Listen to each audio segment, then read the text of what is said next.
बिस्मिल्लाहिर्रहमानिर्रहीम। अस्सलाम वालेकुम नादरीन, आप यूट्यूब चैनल देख रहे हैं। मैं इमरान खान हूँ। नादरीन, पूरी की पूरी हुकूमत, पाकिस्तान की एस्टेब्लिशमेंट और बहुत सारे टाउट्स ये गंडापुर के सामने एक शीशा पिलाई हुई दीवार बन के खड़े हो गए। यानी वो गंडापुर का नुकसान होने नहीं देना चाह रहे।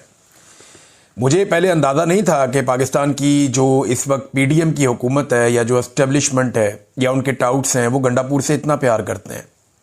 अगर किसी ने पाकिस्तान की तारीख में बेहतरीन नूरा कुश्ती की है तो उसका अवार्ड अगर आप देना चाहें तो अब आप दे सकते हैं फैसल करीम कुंडी को और गंडापुर को, क्योंकि ये दोनों आपस में जानवरों की तरह लड़ते थे।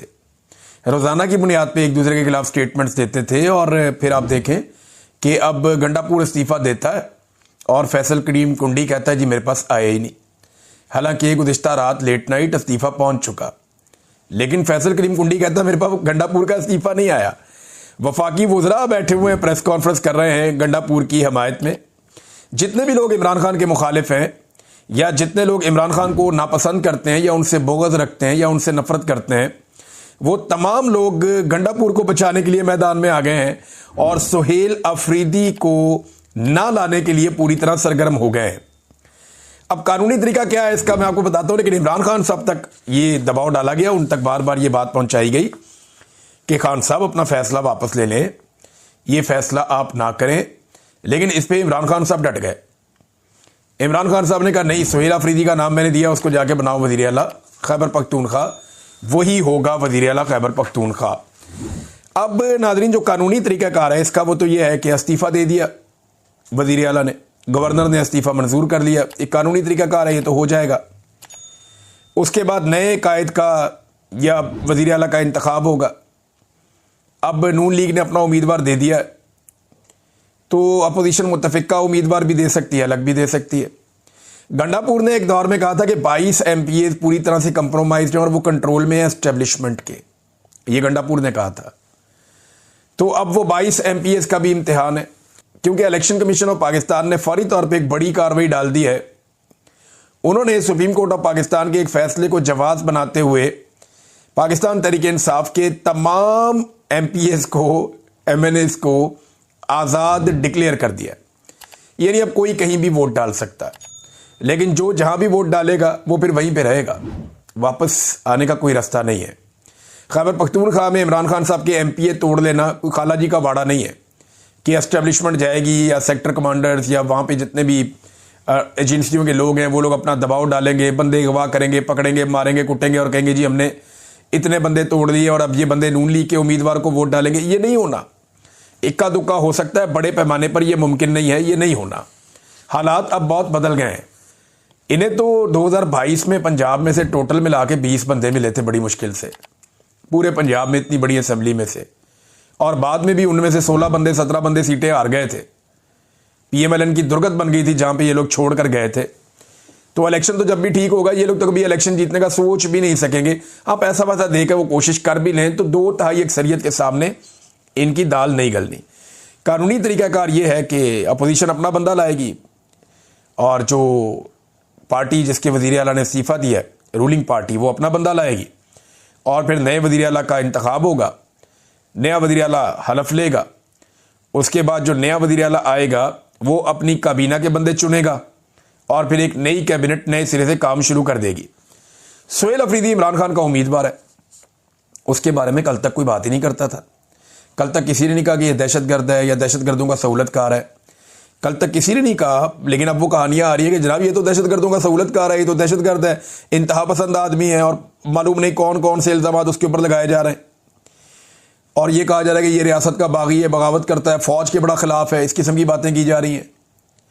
ये बातें अब की जा रही हैं जब इमरान खान ने इसको नामजद कर दिया वज़ीर आला खैबर पख्तूनख्वा के तौर पे। देखिए, इससे पहले ये MPA भी था ना, अवामी नुमाइंदा, तब तो किसी ने कोई आवाज़ नहीं उठाई। बतौर MPA काम किया, कोई मसला नहीं हुआ। बतौर मुशीर काम किया, कोई मसला नहीं हुआ। बतौर वज़ीर काम किया, कोई मसला नहीं हुआ। अब जैसे ही वो आदमी वज़ीर आला के ओहदे के लिए आया जी, मसला पैदा हो गया, बड़ा सीरियस इशू हो गया, क्योंकि अब उसके इख्तियारात बढ़ गए हैं जो एस्टेब्लिशमेंट को सूट नहीं करता।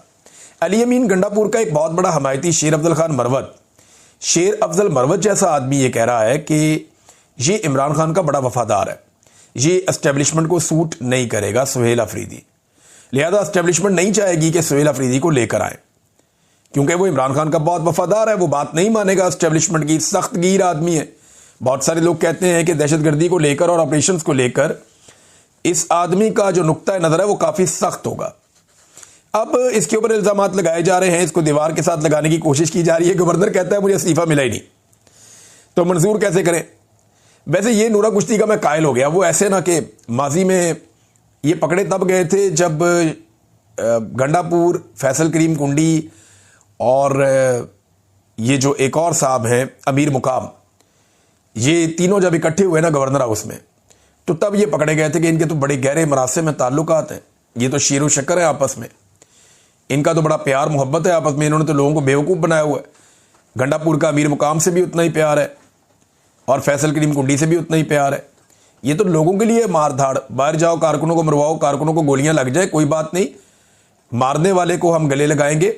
मोहसिन नकवी जब भी आया, अली अमीन गंडापुर ने दरवाजे पे इस्तकबाल किया और गले लगाया। इसने आम शहरियों का कत्लेआम किया अनाउंस करके कि हम गोलियों का छट्टा मारेंगे और सब तितर बितर हो जाएंगे, हम इन पे गोलियां चलाएंगे। गोलियां चलाने की धमकी लगा के मोहसिन नकवी ने बाद में गोलियां चलाई, इंसान कत्ल हो गए, इंसानों की लाशें डी चौक में पड़ी थी, गंडापुर वहां से चला गया। लेकिन उसके बाद और उससे पहले गंडापुर इस शख्स को गले लगाकर मिलता रहा कि जी वो मिलने आया, जी मैं तो मिलने जा रहा हूं, मैं तो इस्तकबाल कर रहा हूं, हमारी रवायात हैं। तो वो जो इस्लामाबाद में लोग गए थे, लाशें छोड़ के भागना भी आपकी रवायात हैं क्या? यानी जो आप करें वो ठीक है, जो कोई और करे वो गलत है। तो जिस तरह के प्रोटोकॉल दिए गए थे मोहसिन नकवी को, वो इंतहाई अजीबोगरीब मनाजिर थे। पाकिस्तान तहरीक इंसाफ के लोगों के उस पर बड़ी दिल आजारियाँ हुई थी और बड़ी तकलीफ हुई थी। अब गंडापुर साहब वो वाहिद आदमी है जिन्होंने बड़ी कामयाबी के साथ इमरान खान साहब की कैद को, उनके ऊपर बनने वाले मुकदमात को और जो जुल्म उनके ऊपर और उनकी फैमिली के ऊपर हुआ उसे नॉर्मलाइज किया। यानी गंडापुर साहब ने बदतरीन जुल्म करने वाले मोहसिन नकवी को जफ्फियां डाली हैं तो सबके सामने है, शहबाज शरीफ के सामने, बाकी लोगों के सामने कैसे वो मीठे बन जाते थे सबके सामने। जैसे वो पूरी कैबिनेट को लेकर खाना खिलाने ले गए कोर कमांडर हाउस में, ये भी कहानी सब जानते हैं। तो अब जो सुहेल अफरीदी है उनके ऊपर जो प्रोपेगेंडा किया जा रहा है, वफाकी वुज़रा अली अमीन गंडापुर के हक में सामने आ गए और सुहेल अफरीदी के खिलाफ वो लोग ये कह रहे हैं कि जनाब इमरान खान, मुराद सईद और सुहेल अफरीदी ये लोग दहशत गर्दों के सहूलतकार हैं और ये सहूलतकारी करते हैं। मगर कुछ हकायक हैं जो आपको याद रखने पड़ेंगे। 2022 में जब मिलिट्री एस्टेब्लिशमेंट ने यह फैसला किया कि दहशतगर्दी को पाकिस्तान में लाया जाएगा, तो उस वक्त सबसे बड़ा मुखालिफ बन के जो सामने आया वो मुराद सईद था, जिसने पाकिस्तान में नए सिरे से एहतजाज शुरू किया। सबसे पहले उसने आवाज़ उठाई, उसने शोर मचा दिया था कि पाकिस्तान की मिलिट्री एस्टेब्लिशमेंट अफगानिस्तान के बॉर्डर को नरम कर रही है दहशतगर्दों के लिए और बाई डिज़ाइन दहशतगर्दों को पाकिस्तान में दाखिल किया जा रहा है और उनके ठिकाने पाकिस्तान में बनाए जा रहे हैं। आने वाले वक्त में पाकिस्तान में दहशतगर्दी बढ़ जाएगी, खैबर पख्तूनख्वा में पाकिस्तान तहरीक इंसाफ की हुकूमत डैमेज होगी, बहुत नुकसान होगा, हमारे लोग मुसीबत में पड़ जाएंगे। ये बात बार बार कह रहा था मुराद सईद, और वो ये भी कह रहा था कि ये सब कुछ करने के पीछे मकसद डॉलर कमाना है, ये डॉलर्स हासिल करना चाहते हैं। बाद में ये भी बताता रहा कि बादनियात हासिल करना चाहते हैं। इमरान खान ने कहा कि ये अमेरिका को खुश करने के लिए ये कर रहे हैं। तो मुराद सईद, जिसको आप दहशतगर्दों का सहूलतकार कह रहे हैं, वो तो दहशतगर्दी का सबसे बड़ा मुखालिफ था। ये मुराद सईद ही है ना जिसने दहशतगर्दी का सबसे बड़ा वो विक्टिम है, उसका अपना घर, उसका अपना खानदान, उसके अपने घर वाले, उसके अपने रिश्तेदार, उसका कबीला, उसका इलाका, ये सब दहशतगर्दी का शिकार हुए। वो तो दहशतगर्दी का एक बहुत बड़ा विक्टिम है और उसी ने सबसे पहले आवाज उठाई थी, मगर किसी ने उसकी बात ही नहीं सुनी। और इमरान खान ये नहीं कहता दहशतगर्दी के मामले में कि आप दहशतगर्दी को खत्म ना करें, वो ये कहता है कि आपकी दहशतगर्दी को खत्म करने की पॉलिसी गलत है। इस पॉलिसी के साथ आज तक आप दहशतगर्दी खत्म नहीं कर सके, बल्कि वो बढ़ती चली गई है। पॉलिसी ये होनी चाहिए कि आप दहशतगर्दी को बजोरे बाजू या ताकत के जरिए से या गोली और बारूद के जरिए से कुचलने की पॉलिसी छोड़ दें, दिमाग से काम लें, एक इत्तफाक राय पैदा करें जिसके अंदर सारे के सारे कबीले, पूरा का पूरा जरगा, अफगानिस्तान, पाकिस्तान, ये सारे इसमें इन्वॉल्व हो, दहशतगर्दों को बाकायदा उनका रास्ता बंद कर दें, दहशतगर्दी खत्म होती जाएगी। जब आप यहां मारेंगे उन्हें वहां सहूलतकारी मिलेगी, वहां जाके छुप जाएंगे, फिर जब उन्हें मौका मिलेगा वो आके आपको यहां मारेंगे, 100 साल लड़ते रहे आप उनसे। इमरान खान कहता है ये लड़ाई का तरीका ही गलत है। आप करते ये हैं कि आप दहशतगर्दों को मारने जाते हैं, आम आदमी को मार देते हैं, बहुत सारे सिविलियंस वहां पे कत्ल हो जाते हैं कोलेटरल डैमेज के नाम पे। अब ख्वाजा आसिफ ने असेंबली में खड़े होकर यह अनाउंस कर दिया है कि कोलेटरल डैमेज जायज़ है। ये मैं आपको आज की बात बता रहा हूं। वजीर दिफा ख्वाजा आसिफ ने कोलेटरल डैमेज को एक पॉलिसी के तहत अडॉप्ट कर लिया। आज उन्होंने इसको ओन कर लिया कि जी ठीक है, जब दहशतगर्द होंगे तो वहां जाएंगे, मारेंगे तो वहां आम लोग भी मारे जाएंगे और ये होगा, ये भुगतना पड़ेगा सबको। ख्वाजा साहब, आपके शहर में ये नहीं होता ना, लाहौर में ये नहीं होता। वहां पे तो पुलिस वाले अपनी जानें देते हैं लेकिन सिविलियंस को बचाते हैं। लेकिन जो आप चाह रहे हैं ना, खैबर पख्तूनख्वा में कि ऊपर से लाके ड्रोन मारा जाए या जेट तैयारों की बमबारी की जाए, पूरे के पूरे गांव मलिया मेट कर दिए जाए, ये पॉलिसी किसी दुश्मन मुल्क में जाके तो आप कर सकते हैं, अपने हमवतनों के साथ आप नहीं कर सकते। ना आपको ये करने देंगे। आपके हमवतन पाकिस्तानी इतने बेबस नहीं है ख्वाजा साहब कि आप अपने बूट पॉलिश के चक्कर में गरीबों की और कमज़ोरों की और उन लोगों की जो बेगुनाह और निहत्ते हैं उनकी जानें ले लें। जो दहशतगर्द आते हैं बंदूकों के साथ आते हैं, आपको क्या लगता है कि वो बेचारे जो मकामी लोग हैं वो निहत्ते हैं, उनके साथ लड़ना शुरू हो जाएं?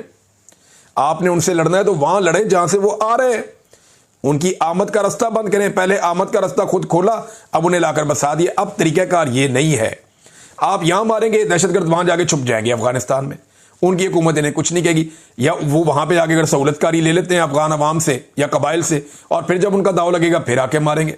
इस तरह तो आप 100 साल 200 साल 250 साल आप लड़ते रहें, फायदा ही कोई नहीं। अगर दहशतगर्दी खत्म करनी है तो अफगानिस्तान की हुकूमत के साथ बैठकर एक मरबूत हिकमत अमली बनाए। जो कबायली अवाम है उनका जरगा बुलाया जाए, तमाम सरदारों का। लोया जरगा बहुत बड़ा होता है पाकिस्तान अफगानिस्तान में। वो जरगा बुला के दोनों तरफ के जो कबायली अमायदीन हैं, जो सरदार हैं, वो ये बात तय करें कि आज के बाद दहशतगर्दों को ना उधर पनाह मिलेगी ना इधर पनाह मिलेगी। मकामी अफराद को मजबूत किया जाए, वहां पे जो लोकल पुलिस है उसको हथियार दिए जाए, उसको सहूलतकारी दी जाए और जरगे सिस्टम के जरिए से दहशतगर्दों के लिए जमीन तंग की जाए। ये आहिस्ता आहिस्ता या तो दहशतगर्दी छोड़ देंगे या हथियार फेंक देंगे या एलिमिनेट हो जाएंगे।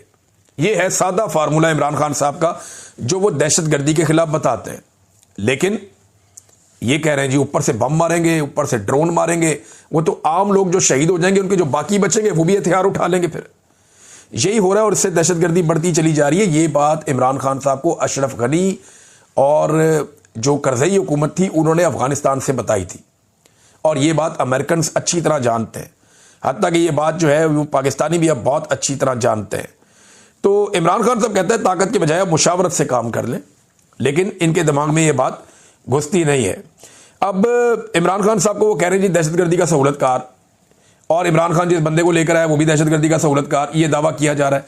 लेकिन देखिए इमरान खान ने अपनी बात कैसे शुरू की, जहां उसने वजीर आला तब्दील किया। उसने बात ही शुरू की आज औरंगज़ई के इलाके में होने वाले दहशतगर्दी के वाक़े में कीमती जानों के ज़िया पर नहायत अफसरदा हूं।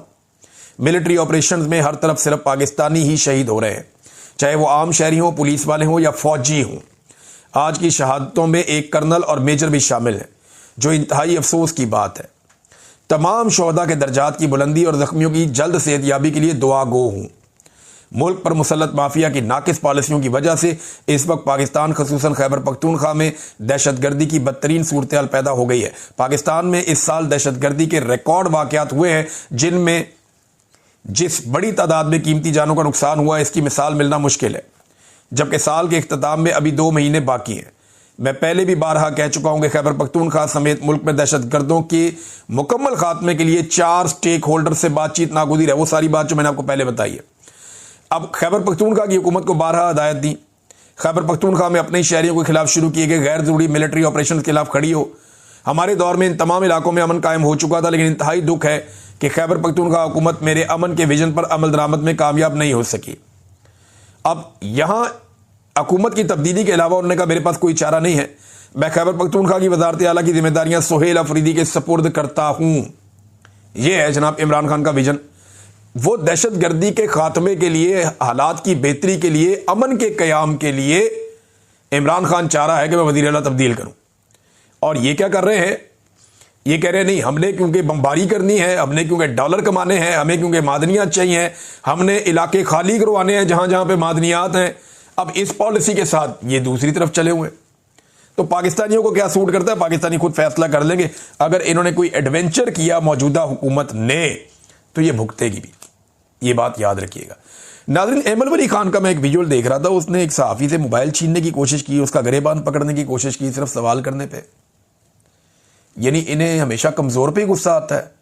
हाँ जी, ऐसा तो ना करें ना। अब आप फील्ड मार्शल से आप माफ़ियाँ मांगते हैं और सहाफ़ियों के आप गिरेबानों में हाथ डालते हैं, कितनी नामुनासिब बात है। उधर देखें इमरान खान को, उसने सहाफ़ी से माफ़ी मांगी और फील्ड मार्शल को कहा जो ਹੁੰਦਾ ही कर ला, मैं माफ़ी नहीं मांगता। कितना फ़र्क है अहमद वली खान साहब, आप बादशाह खान की औलाद हैं और इमरान खान जो है वो उस कद को पहुंच गया कि लोग उसको याद रखेंगे किताबों के अंदर कि उसने कहा मैं फील्ड मार्शल से माफ़ी नहीं मांगूंगा, मैं कबूल नहीं करूंगा, इसके सामने नहीं झुकूंगा। लेकिन एक गरीब सहाफ़ी जो किराए के मकान में रहता है उसको इमरान खान कहता है कि अगर आपकी दिलादारी हुई है तो मैं आपसे माफ़ी चाहता हूँ। और आप सहाफ़ियों के गिरेबान पे हाथ डालते हैं, उनके साथ बदतमीज़ी करते हैं बार बार। और फील्ड मार्शल सिर्फ आपको 1 घंटे का लेक्चर मिला है, सिर्फ एक जगह बिठा के मुबैना तौर पे, और आपने फौरी तौर पे जो है सरेंडर कर दिया। हाँ जी, ऐसा तो ना करें ना, इज़्ज़त रहने दें कायम। आपके बुज़ुर्गों ने बड़ी इज़्ज़त कमाई है, ये काम ना करें, ये मुनासिब नहीं लगता, ये अच्छी बात नहीं है, अपने ऊपर कंट्रोल कीजिए। इस्लामाबाद में नादरीन रेड जोन सील कर दिया गया। उसका रीज़न ये है कि तहरीक लब्बैक कह रही है हम इस्लामाबाद में एहतजाज ज़रूर करेंगे। क्रैकडाउन जो है तहरीक लब्बैक के खिलाफ जारी है। दूसरे दर्जे की क़यादत में कुछ लोग गिरफ्तार हुए, कारकुनान बहुत बड़ी तादाद में गिरफ्तार हुए, लोग शहीद भी हुए हैं, गोलियां लगने से बहुत सारे लोग ज़ख्मी भी हुए हैं। अब इत्तला आ रही है कि रेंजर्स ने घेरे में ले लिया है रहमतुल्लिल आलमीन मस्जिद को, जो मरकज़ है तहरीक लब्बैक का लाहौर में। टॉप क़यादत यानी रिजवी बरादरान अभी तक गायब हैं, उनके बारे में कुछ पता नहीं चला, वो गिरफ्तार नहीं हुए। तलाल चौधरी ने इनके बारे में इंतहाई सख्त ज़बान इस्तेमाल की है। वैसे ये भी बड़ी सख्त ज़बान इस्तेमाल करते हैं, मिंबर पे बैठ के गालियाँ ही देते हैं रिजवी बरादरान, और जो ज़बान वो मिंबर पे इस्तेमाल करते हैं वो नहीं करनी चाहिए किसी को भी। हमारा दीन इसकी इजाज़त नहीं देता, जितनी गंदी ज़बान वो मिंबर पे बैठ के बोल देते हैं। बहरहाल मौलाना ताहिर अशरफी ने और मुफ्ती मुनीब ने, सरकारी मौलवी जो हैं इस तरह के, उन्होंने आकर मुबारकबादें दी हैं कि जी डोनाल्ड ट्रंप का बहुत शुक्रिया और दीगर सबका बहुत शुक्रिया कि जंगबंदी हो गई है, लिहाजा एहतजाज की कोई ज़रूरत नहीं है। तहरीक लब्बैक के कारकुनों को उन्होंने एहतजाज ख़त्म करने का कहा है। मगर एक बात और ना, तहरीक लब्बैक कहती है जी हमारा